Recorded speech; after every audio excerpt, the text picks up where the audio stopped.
All right. Hello, everybody. Welcome. I hope you're having a beautiful Wednesday morning. It is so nice to be here. So the first thing is my name is Ashley Rachel, and on behalf of Harvard Pilgrim Healthcare and Tufts Health Plan, I am so happy to present to you Finding Time for You. And I'm supposed to share with you that we are hosting Planksgiving in our Living Well Facebook group from November 1st to November 21st. The program consists of 21 days of planks and thanks. The daily plank and gratitude challenges are going to be posted in the private Living Well Facebook page. And I would like to mention our gratitude challenge for today, which is your favorite place. We would love to see how you're answering the challenge, so please feel free to post your Planksgiving response and or pictures in the Living Well Facebook group. All right, so with that, I am going to be sharing my screen. If you're here, if you want to say hello in the chat, feel free. And throughout this entire presentation, if you have thoughts, questions, reactions, anything at all, please feel free to share them in the chat. Okay, so I am going to share my screen here.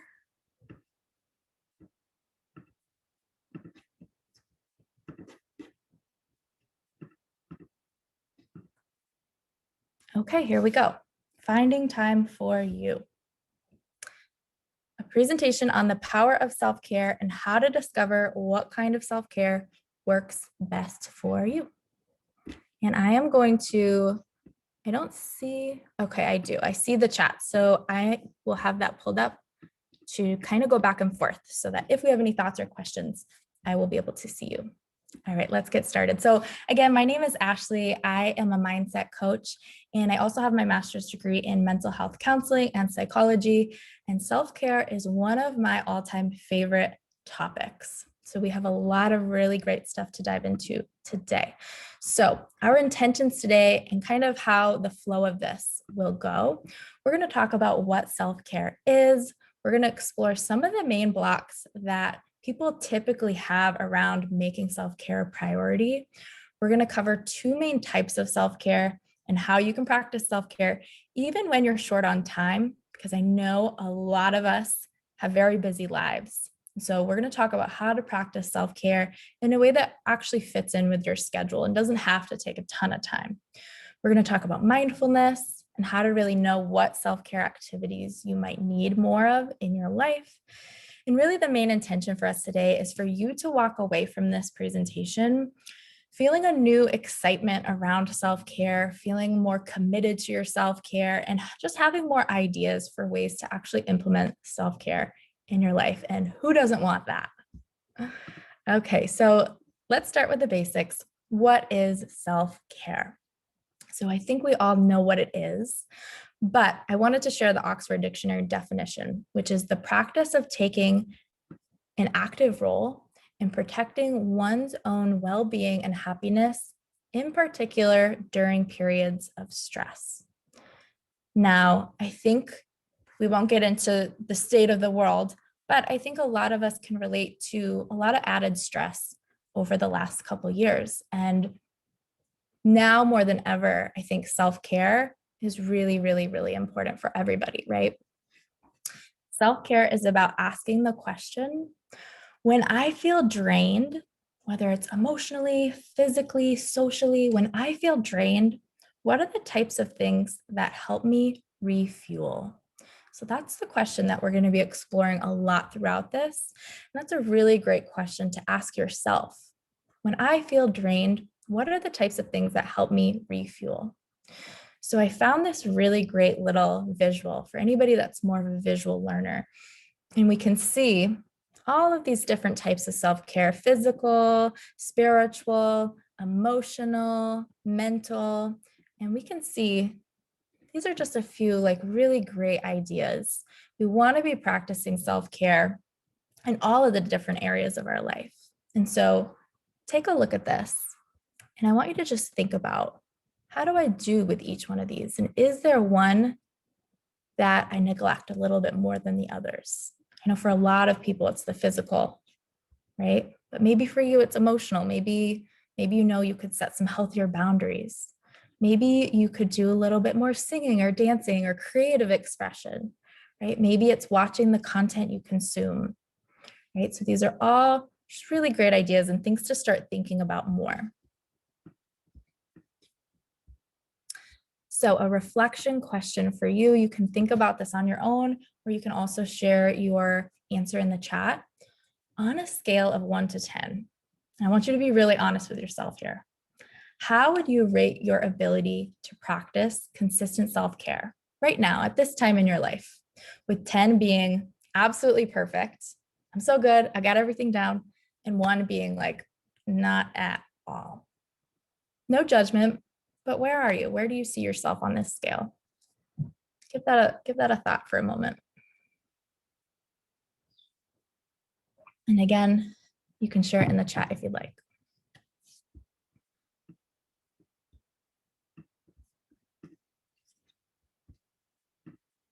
I'm seeing a 5. Yeah, I have a feeling a lot of people are somewhere in the middle. A 6, 4. Yeah, 5. Yeah, so most people are somewhere in the middle, a 3, and that just means we have a little bit of work to do, which is fine. And that's why everybody's here. So what I want to share about this is that many of us logically know the importance of self-care, right? You don't need me to tell you how important it is to drink water and exercise and set boundaries. You know that. I know you all know that. But oftentimes there's a little bit of a disconnect for many people between knowing it up here and then actually embodying it, actually practicing it. And so that's one of the goals of today's presentation, is to really bridge that gap. How do we go from knowing what we should do, knowing what's healthy for us, and then actually doing it? Because that can be the hard part, right? Yeah. So here are some common blocks around self-care.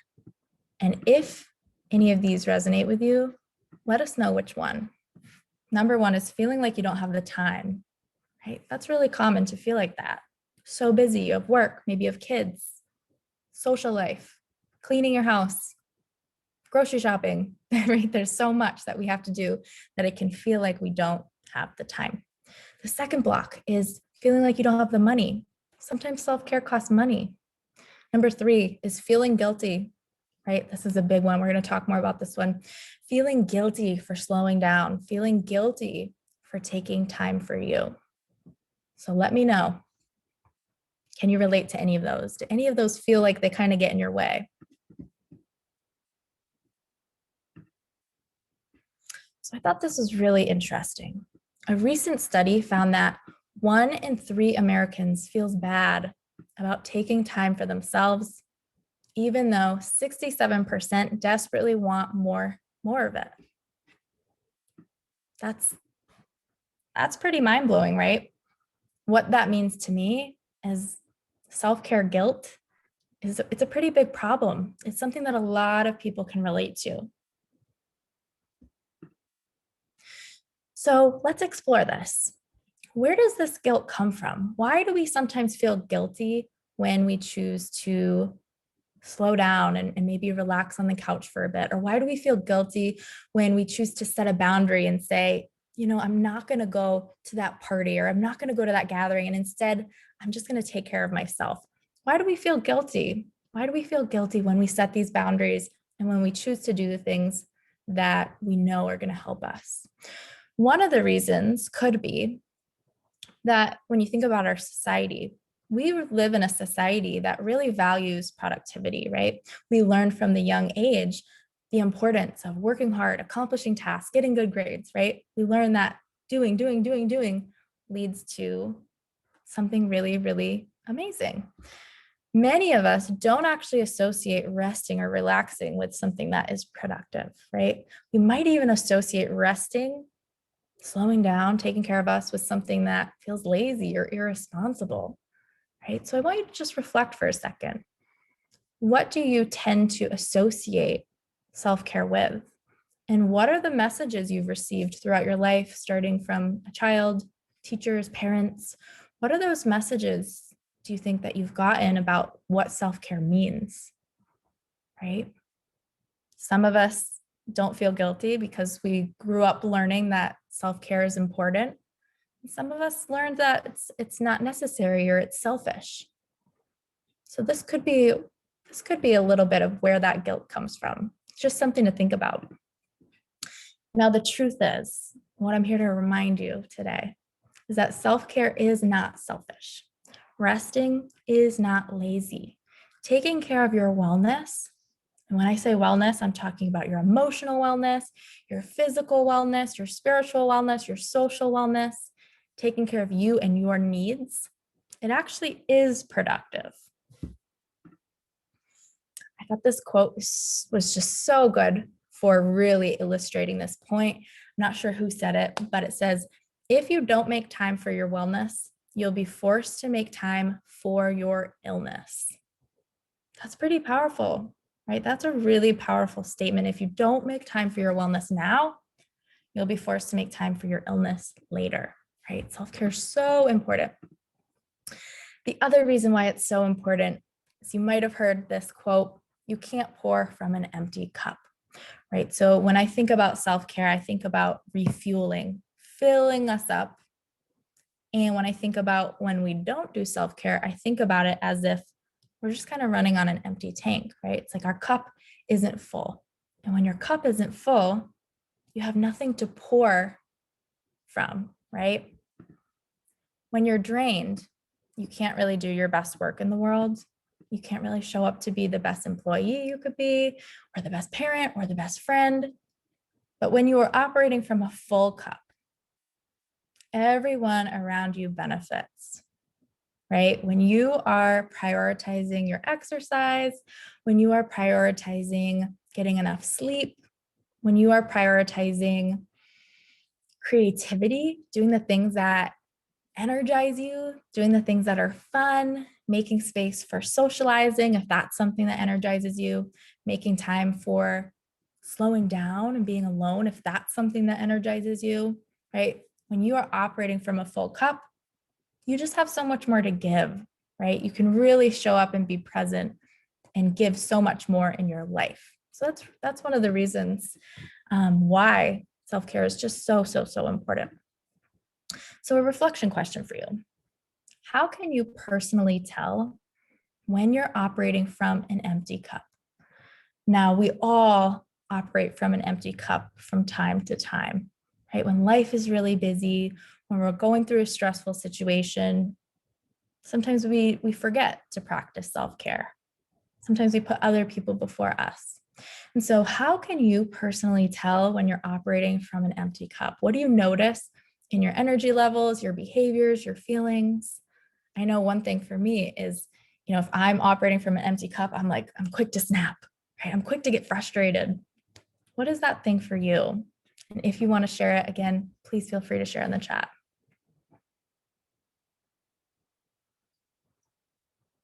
I know that another one for me is, if I'm not practicing self-care, I can just feel my body is like sore or stiff. So just give that a little bit of thought. How do you know? Do you pay attention? Maybe it's not really something you think about.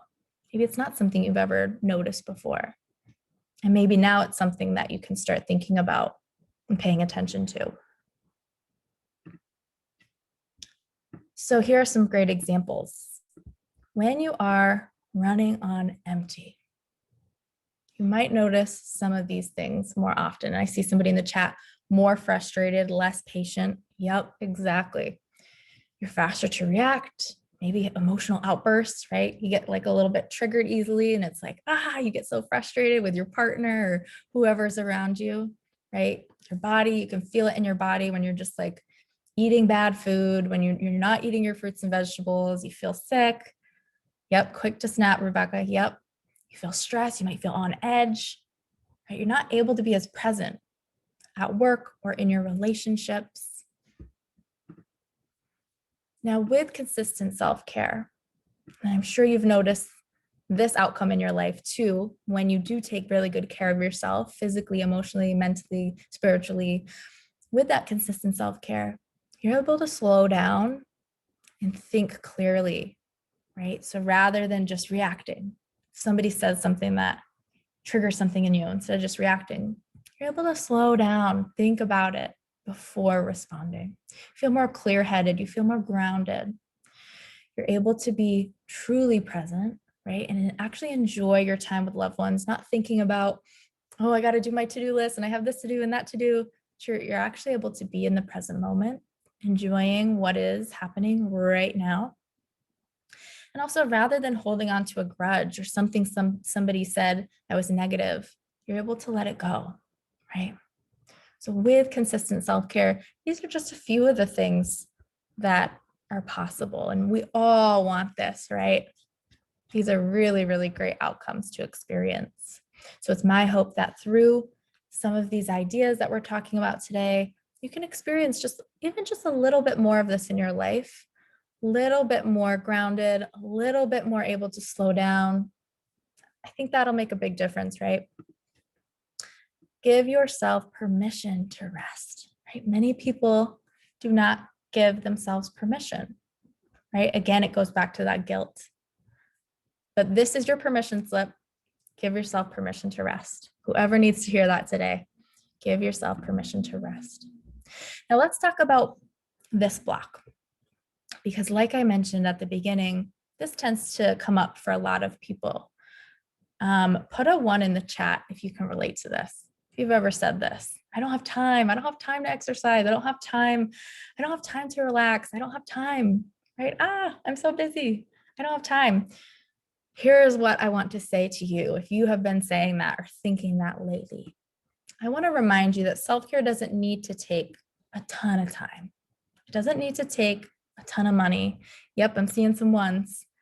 Doesn't need to take a ton of energy.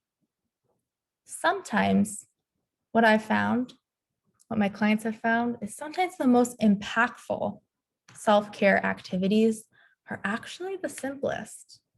And so, as a way to illustrate how simple self-care actually can be, we're going to take a look at a concept called macro self-care and micro self-care.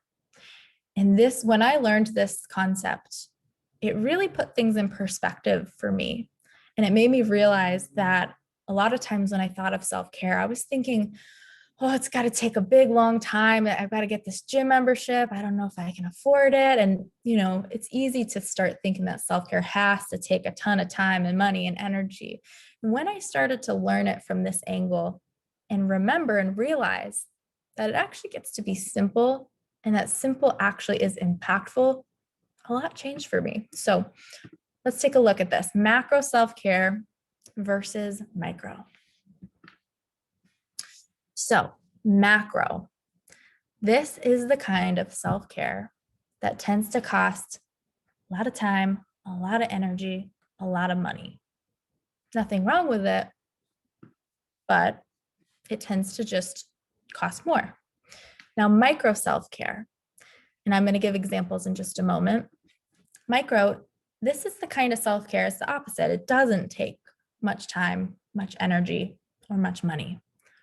Most of us, when we think of self-care, we automatically go to the macro. We automatically think about trips to the spa, massages, vacations, gym memberships, healthy meal delivery service, new clothes, hair, nails, all of this stuff, right?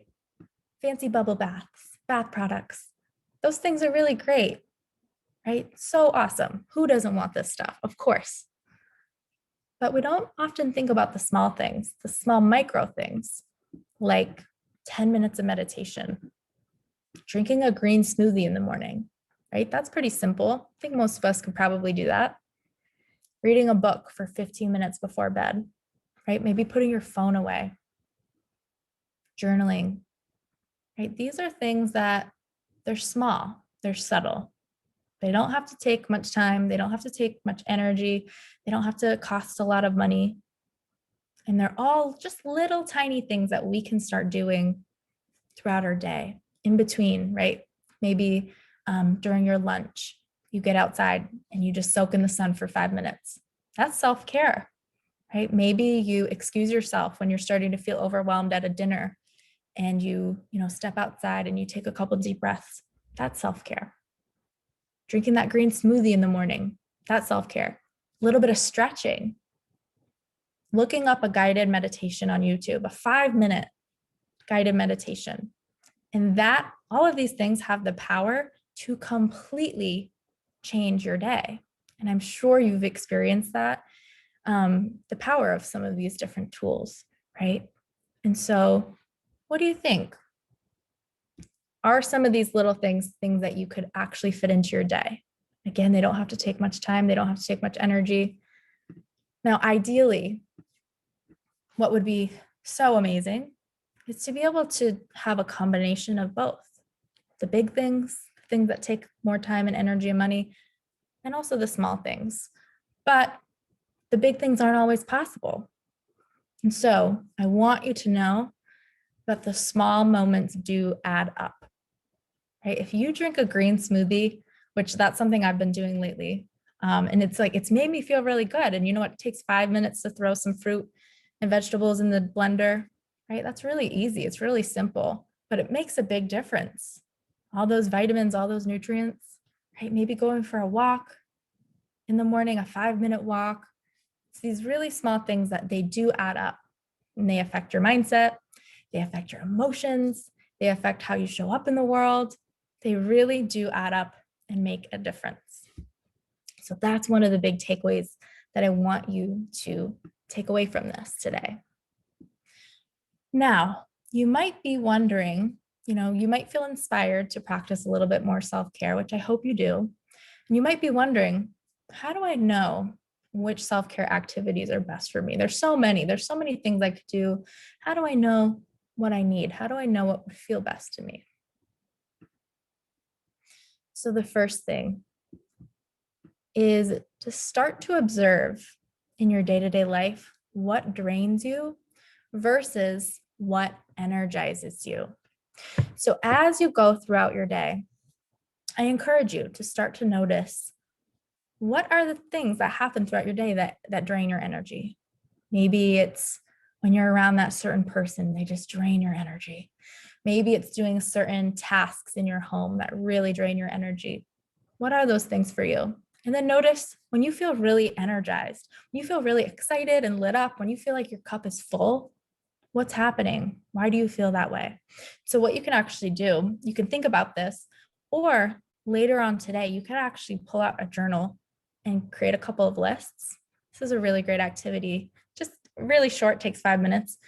You can create a drains me list, energizes me list, and just think, what are all the things that tend to drain me and what are all the things that tend to energize me?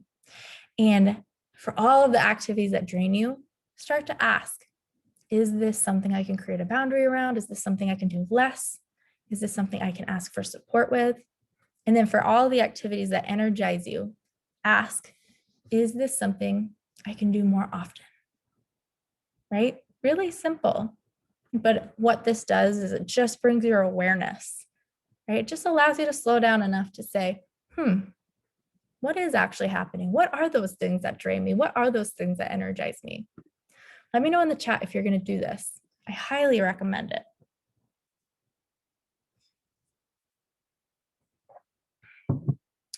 So the next way to know what's best for you, think about what you love to do as a child. Kathy says definitely. Amazing. So think about what you love to do as a child, because this can really give some clues and insights into some of the things that just naturally fill your cup. And some of these things might be things that you haven't actually done in a long time. Rebecca says, yes, good. So for you as a child, was it creating art? Was it playing an instrument? Was it building forts or exploring the outdoors, sports, writing? Is there something you used to do as a kid that you loved that you haven't done in a while? I know for a lot of us, we used to be really creative as kids. And then as we become adults, sometimes we lose touch with those things, the painting and the writing. So is there something that you know really fills your cup that you haven't done in a while? And can you connect back to your inner child? What would that look like? What would that be like for you to bring a little bit more of that childlike fun and joy into your life? Maybe you break out your paint kit. Maybe you break out that old guitar. What is that for you? And I encourage you to just, play with it, explore it. Self-care is meant to be fun. And if you want to share in the chat what that thing, if something came to mind, I'd love to know. And the last one, this is supposed to be number 3, is mindfulness. And so the definition of mindfulness is a mental state achieved by focusing one's awareness on the present moment while calmly acknowledging and accepting one's feelings, thoughts, and bodily sensations. And so the way that we can practice mindfulness and the way that we can know what self-care activities we need is through practicing mindful awareness of our body. And so something that I love to teach is a concept called intuitive self-care. And so what this means is rather than saying, every single day I'm going to read 5 minutes of a book and I'm going to stretch for 10 minutes and I'm going to do this and this, rather than creating a very rigid schedule around your self-care, which nothing wrong with that if that works for you. Intuitive self-care is more about slowing down and noticing through mindfulness, through deep breathing, meditation, what is it that I actually need in this moment? Right? I notice my shoulders are sore when I really slow down. What would help that? Maybe some stretching. Or when I really slow down and tune in, I notice I feel kind of lonely. Maybe I need to reach out to some friends, right? And so mindfulness is really great for just tapping into what's happening for me internally right now in this moment, and what do I need? Whoops. Okay, sorry about that. Let's just pull this right back up.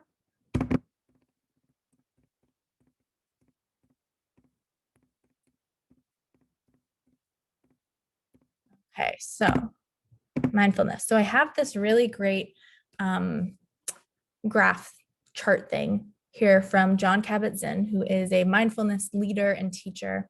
And these are some of the components of mindfulness.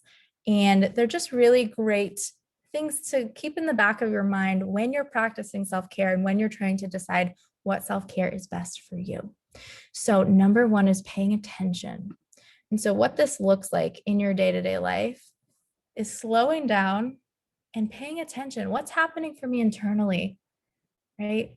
If I really slow down, is there any area of my body that feels sore? Am I thirsty? Am I hungry? Am I craving a certain type of food, right? So it's really paying attention to what's happening to you and what's happening around you.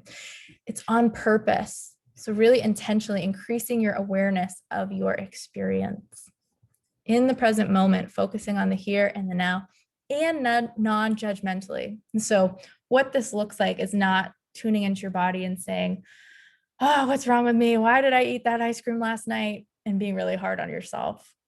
But what it is it's being curious. What do I need? What would feel good to me today? What would light me up today? What would really fill my cup? And being curious about it without that judgment. And so here are your next steps and recommendations. So these are just a few things that I would recommend you try after we say goodbye today. Guided meditations or guided breathwork on YouTube. Really, really great practices out there. I recommend practicing just slowing down and listening to your body more often throughout the day, right? Just check in when you wake up before you go to bed. How am I doing? How am I feeling? What do I need? Notice what drains you and what energizes you. Go back to that list and write it all out and notice, are there boundaries I can set?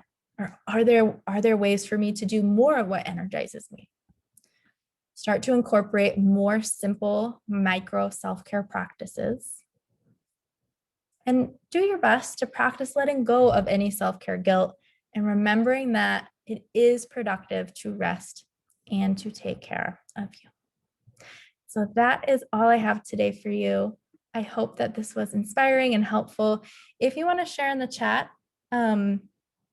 maybe what you're taking away from this or something that you're going to do after this. I think that would be a really great way for us to end.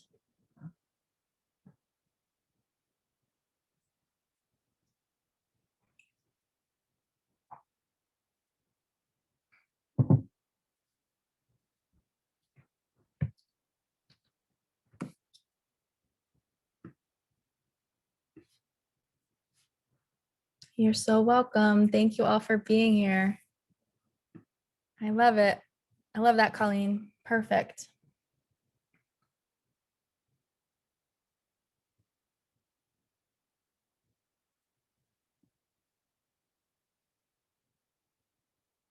Awesome.